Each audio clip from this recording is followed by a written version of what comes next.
ইহুদিবাদী ইসরায়েল ফিলিস্তিনিদের ইচ্ছাকৃতভাবে অনাহারে মেরে ফেলতে চায় বলে অভিযোগ করেছেন জাতিসংঘের বিশেষ দূত মাইকেল ফাখরি। তিনি বলেন, এই ইচ্ছাকৃত অপরাধের জন্য ইসরায়েলকে যুদ্ধাপরাধ ও গণহত্যার দায়ে জবাবদিহির আওতায় আনা উচিত। ফাখরি বলেন, ইসরায়েল ইচ্ছাকৃতভাবে গাজাবাসীদের খাবার সরবরাহ নষ্ট করছে এবং অবরুদ্ধ অঞ্চলটিতে খাদ্য সহায়তা প্রবেশে বাধা দিচ্ছে। দেশটি গত বছরের অক্টোবরে শুরু হওয়া সংঘাতের একদম শুরু থেকেই এমনটা করছে। তাদের এই ইচ্ছাকৃতভাবে বেসামরিক নাগরিককে খাদ্য থেকে বঞ্চিত করা যুদ্ধাপরাধ।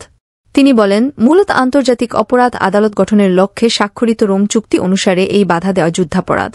ওই চুক্তিতে বলা হয়েছে, ইচ্ছাকৃতভাবে ত্রাণ সরবরাহে বাধা প্রদানসহ তা বেঁচে থাকার জন্য অপরিহার্য থেকে মানুষকে বঞ্চিত করা যুদ্ধাপরাধের শামিল। সুতরাং ইসরায়েল যা করছে তা স্পষ্টতই যুদ্ধাপরাধ। বিশ্বের একাধিক মানবাধিকার সংগঠন অভিযোগ করেছে, ইসরায়েল গাজায় যুদ্ধ পরিচালনার সময় ইচ্ছাকৃতভাবে গাজাবাসীকে ক্ষুধার্ত রাখার কৌশল নিয়েছে। দেশটি এই বিষয়টিকে একটি অস্ত্র হিসেবে ব্যবহার করছে। জাতিসংঘের নিরাপত্তা পরিষদও 2018 সালে এ ধরনের কর্মকাণ্ডকে যুদ্ধাপরাধ বলে ঘোষণা করেছে। জাতিসংঘের এই কর্মকর্তা বলেছেন, গাজায় ত্রাণ প্রবেশে বাধা, গাজাবাসীর মাছ ধরার ছোট নৌকা তাদের বাগানগুলোকে ধ্বংস করার ঘটনা স্থানীয়দের খাবার থেকে বঞ্চিত করার উদ্দেশ্যে ছাড়া আর কিছুই নয়।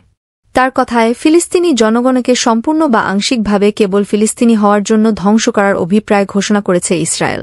মাইকেল ফাখরি বলেন, গাজার বর্তমান পরিস্থিতি স্পষ্টত গণহত্যা এবং কেবল কোনো ব্যক্তি বা সরকার নয়, সমগ্র ইসরায়েল এজন্য অপরাধী এবং তাদের জবাবদিহির আওতায় আনা উচিত।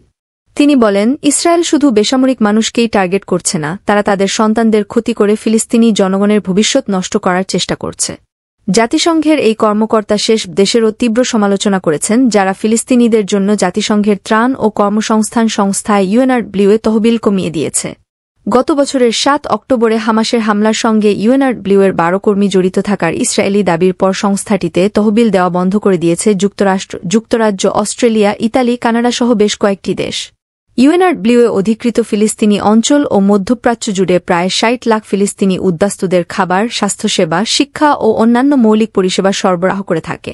মাইকেল ফাখরি বলেন, কিছু সংখ্যক কর্মীর বিরুদ্ধে অপ্রমাণিত দাবির ভিত্তিতে তাৎক্ষণিকভাবে একযোগে একাধিক দেশের ইউএনআরডব্লিউ-এর জন্য তহবিল বন্ধ করার পদক্ষেপ নেওয়ার পেছনে ফিলিস্তিনিদের সম্মিলিতভাবে শাস্তি ছাড়া অন্য কোনো উদ্দেশ্য নেই।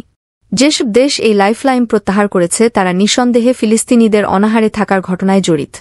জাতিসংঘের এই কর্মকর্তা আরও বলেন, ইসরায়েল দাবি করবে যুদ্ধাপরাধের ব্যতিক্রম আছে, কিন্তু গণহত্যার কোনো ব্যতিক্রম নেই এবং কেন ইসরায়েল বেসামরিক অবকাঠামো, খাদ্য ব্যবস্থা, মানবিক কর্মীদের ধ্বংস করছে এবং শিশুদের অপুষ্টি ও দুর্ভিক্ষ সৃষ্টি করছে তা নিয়ে কোনো যুক্তি নেই।